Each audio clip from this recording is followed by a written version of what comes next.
Meus irmãos e irmãs, nós falamos muito, né, da verdade de que essas grandes solenidades que contemplam os dois grandes mistérios da nossa fé, que é o nascimento do Senhor e a ressurreição, eles são momentos mais de contemplação do que de verborreia. Mas é verdade também que é dever do sacerdote, né, fazer sempre, como nos pede a igreja, uma reflexão sobre estes grandes fenômenos que conduzem a nossa fé. E hoje eu queria trazer para vocês, numa linguagem mais prefigurativa, algumas coisas do Evangelho, dos textos, que poderiam nos ajudar a rezar, né? E até convidar vocês a saírem deste lugar de comodismo espiritual e comodismo intelectual, né?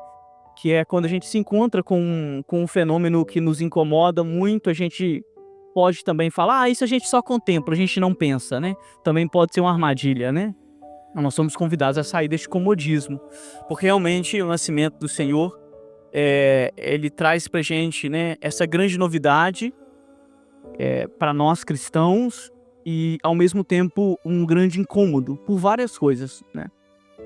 A linguagem prefigurativa é uma das formas que a igreja nos coloca para nos aproximar do mistério, né? O mistério da fé, ele exige também uma espécie de caminho que nós definimos como mistagogia, né? Como tem a pedagogia, tem a mistagogia. A mistagogia é a introdução ao mistério.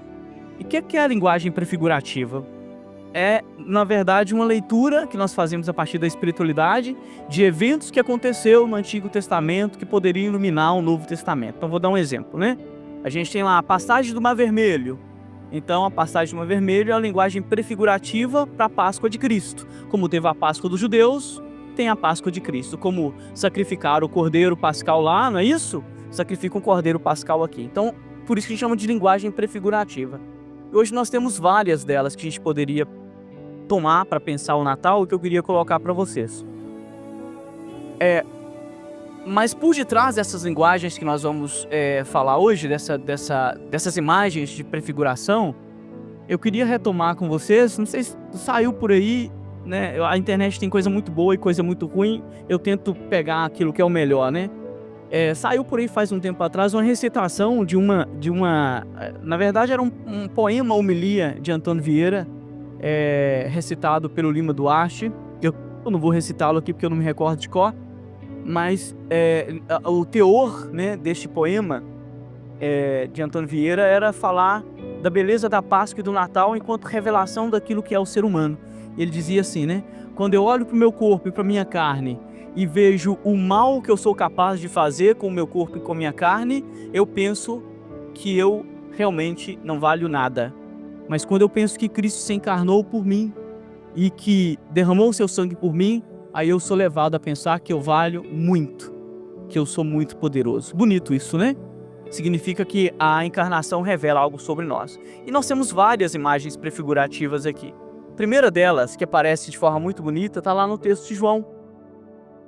Capítulo 1, versículo 14, que na verdade, a gente chama de centro de gravidade do Evangelho de São João.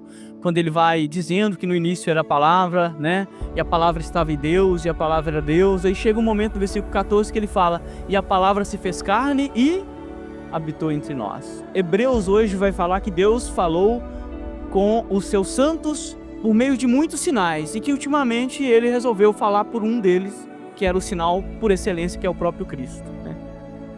Então, quando a gente pega esse versículo 14, o verbo se fez carne e habitou entre nós, a gente pensa em duas coisas no Antigo Testamento.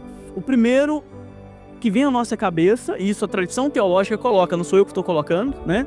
Eu sei que muitos de vocês não têm acesso àquilo que é a tradição teológica no sentido acadêmico da palavra, mas têm acesso no sentido popular, né? Mas todo mundo sabe. A primeira coisa que nos recorda este mistério do Natal é a criação do homem. O homem feito à imagem e semelhança de Deus. Se nós somos imagem e semelhança de Deus, existe algo de Deus em nós e algo de nós em Deus. Então, a primeira coisa que a gente deve pensar é que o mistério do Natal revela algo de Deus em nós e revela algo de nós em Deus. Da primeira imagem, né? Já que a gente falou do Antigo Testamento. A segunda coisa, quando vocês olham a história da salvação, chega um momento, depois da Páscoa dos judeus, sublime, em que o povo de Israel não tinha nenhum tipo de lei escrita, e essa lei é dada, não é isso? Então a palavra não se faz carne, mas se faz pedra nas tábuas da lei. Lembram disso? Né? Na linguagem prefigurativa, lá no Monte Sinai, Deus faz com que a palavra dele se torne pedra, escreve. Aí tem toda aquela questão da Arca das Alianças, das tábuas da lei que nós conhecemos, não é verdade? Então a palavra de Deus se faz linguagem humana. É uma prefiguração para aquilo que é a encarnação. Agora a palavra de Deus não precisa mais, né, viver numa tenda construída por homens e guardada dentro de uma arca da aliança, porque ela se encarna e ela se faz viva. E se faz viva através de uma pessoa, que é Jesus, que nós chamamos de o Cristo, ou ungido. Porque Cristo não é o sobrenome de Jesus. Cristo é a função, é o ungido, o Salvador. Então nós temos lá a palavra que se faz pedra e agora a palavra que se faz carne. Isso tem consequências muito sérias para a nossa vida. A primeira delas é justamente aquilo que nós dissemos, que com a vinda de Deus, segundo a nossa tradição e a nossa fé, e a sua vinda definitiva como homem, né? Sua vinda definitiva como ser humano, precisa provocar em nós uma mudança em relação àquilo que é a nossa humanidade, né? De novo, ele revela algo sobre nós e nós conseguimos perceber algo de Deus, né, na nossa humanidade. Isso tem consequências muito graves. A primeira delas está lá também em João. Quem crê tem o poder de se tornar filhos e filhas de... E não só isso, quem crê também se torna luz do mundo. E quem crê se torna também templo do Espírito. Tem consequências fortes para quem crê. Então já não posso tratar o corpo e a vida do meu irmão de qualquer forma, porque ali já tem aí toda uma espécie, eu não diria de sacralidade, porque o sagrado está ligado a Deus, né? Mas de convite à santidade. Inclusive nós somos convidados até a rever aquilo que é a nossa condição carnal, né? Acabei de atender algumas confissões, sempre falo com as pessoas, tomem cuidado com essa tradição pessimista sobre a carne, que inclusive foi difundida por algumas correntes da tradição cristã. A carne e o corpo não é por si mal. Muito pelo contrário, nós somos criados à imagem e semelhança de Deus. O princípio da carne e do corpo não é mal, porque senão Deus não teria assumido. Deus não pode assumir aquilo que é mal, pode? Então olha para vocês verem as consequências. Isso foi formulado de diversas formas na nossa tradição. E eu penso que nós católicos, eu falo dos católicos porque eu não sou da tradição protestante, então o meu dever é falar para vocês. De vez em quando a gente dialoga com a tradição protestante, mas o meu dever é falar para vocês. Que talvez pelo nosso comodismo, a nossa preguiça espiritual e intelectual, nós perdemos a dimensão do que é a contemplação do Natal, da Páscoa e deste sagrado que nos invade, né? E a gente fica na superfície. Enquanto isso, até mesmo o mundo ateu retomou isso, para falar assim, né? Quase como se fosse um tapa na nossa cara. Os cristãos abandonaram aquilo que eles tinham de mais belo e de mais revolucionário, que era a deificação da carne, que é a ideia de que existe uma humanidade não desencarnada, mas uma humanidade que é sublime, e que a humanidade, no sentido mais forte da palavra, ela é, de alguma forma, a gente pode dizer, eu não diria resquício, que é uma palavra estranha, mas como se fosse uma espécie de flash da divindade no mundo. E isso tem um privilégio antropológico. Eu cito sempre um, que eu já citei aqui também, porque acho muito interessante e que muita gente assusta, porque a gente tem, assim, as pessoas que falam muito dos autores, às vezes, e falam porque gostam de citar e tal, mas não conhecem os textos, né?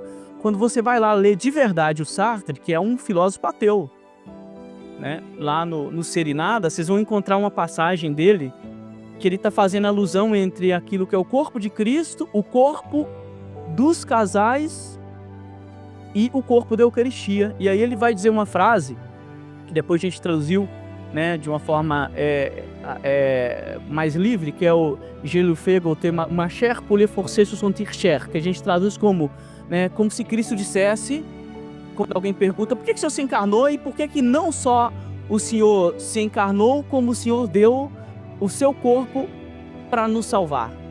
E o Sartre vai dizer, né, Je lui fais goûter ma chair pour le forcer se sentir cher, que é, eu te fiz saborear a minha carne para te fazer se sentir carne. Olha para vocês verem, né? Eu te faço saborear a minha carne. Não estou falando isso à toa, a gente vai chegar na última imagem agora, né? Eu te faço saborear a minha carne para que você se sinta carne, para que você não desvalorize a sua carne. E aí vem a última imagem, a mais bela de todas. Onde que Jesus nasceu? Onde? Pode falar o nome. Onde? E o lugar que ele foi colocado? Numa E de onde vem a palavra manjedoura? Do manjar. Manjedoura significa o lugar onde se manja, onde se come, onde os animais comiam. Então, olha a prefiguração das prefigurações. Quando nós pensamos no menino Jesus que é colocado num lugar onde se come, e por isso ele nasce numa manjedoura, não é colocado em qualquer lugar, é uma prefiguração da Eucaristia. A entronização do menino Jesus na manjedoura prefigura a entronização dele na patena. Tem coisa mais bonita do que isso? E nós abandonamos por preguiça, por preconceito. Nós abandonamos coisas, né, da nossa fé que dá todo o sentido para a gente ser aquilo que a gente é. Ele não foi colocado numa manjedoura à toa, né? Quando fala assim, ele foi colocado numa manjedoura porque ali onde se come, né, onde os animais comiam, deitaram o corpo do menino Jesus, porque este corpo seria o manjar dos manjares, né? Seria o alimento dos alimentos. É a prefiguração mais bonita que nós temos e a mais esquecida, né? Então, qual que é o meu convite para vocês? A gente sabe que a gente não tem tempo de falar, né? Cada um de nós temos as nossas coisas para fazer. Mas o cristão, ele tem que tirar um tempo para o estudo, para a contemplação. Ele tem que tirar um tempo para, vamos dizer assim, avançar na fé. A nossa fé não pode ser só uma coisa que a gente faz de vez em quando. Ou ela é o sentido da nossa vida, ou ela não é o sentido da nossa vida. Então, sempre que você celebrar uma festa como essa, nós precisamos voltar aos símbolos, né? E não uma atitude só intelectualista, viu? Porque Boaventura vai lembrar pra gente. São Boaventura fala, né? Eu gosto muito de Tomás de Aquino, mas Boaventura pra mim foi muito injustiçado e pra mim ele é um dos teólogos mais importantes da Idade Média. E Boaventura falava assim, olha, você pode ser o homem mais inteligente do mundo, inclusive do ponto de vista da teologia, né? Pode formular dogmaticamente as melhores teses, mas se você não é um homem de oração diária, né? Para o católico, né? Se você esquece de rezar o seu texto, se você não contempla este mistério a partir da oração, você é nada. Porque nós não podemos ceder aquilo que seria a sabedoria de Deus pelo intelecto, né? Ele é só uma das vias de contemplação. Então, quando eu falo para vocês estudarem, não estou falando para vocês ficarem devorando o livro, assistindo podcast, não. Ouvindo podcast, assistindo podcast. Eu estou dizendo, não, vocês se aproximam de outra forma. Se aproximam pelo caminho da mistagogia, não é só estudar, não é só ler e devorar livros, né? Aliás, a iluminação não vem por isso. Eu conheço tantos doutores incultos, né? Tanta gente que a gente chama dos PhDeuses, né? Tem 3 pós-doutorados, mas é literalmente um animal, um asno, né? Assim, não tem nada de humanidade. Não se trata disso, né? A nossa aproximação é uma aproximação mistagógica. Por isso que essa linguagem é uma linguagem, estou vendo catequistas aqui, que deve ser inclusive incentivada e trabalhada na catequese. Ao invés de ficar querendo explicar racionalmente as coisinhas para as crianças, jogam as imagens mistagógicas. Essa, por exemplo, né, da manjedoura e da patena, para mim é das mais belas, não é? Imagina só, né? Ele não foi colocado na manjedoura à toa, né? Foi colocado na manjedoura porque ali estava prefigurado aquilo que seria ele para nós, alimento.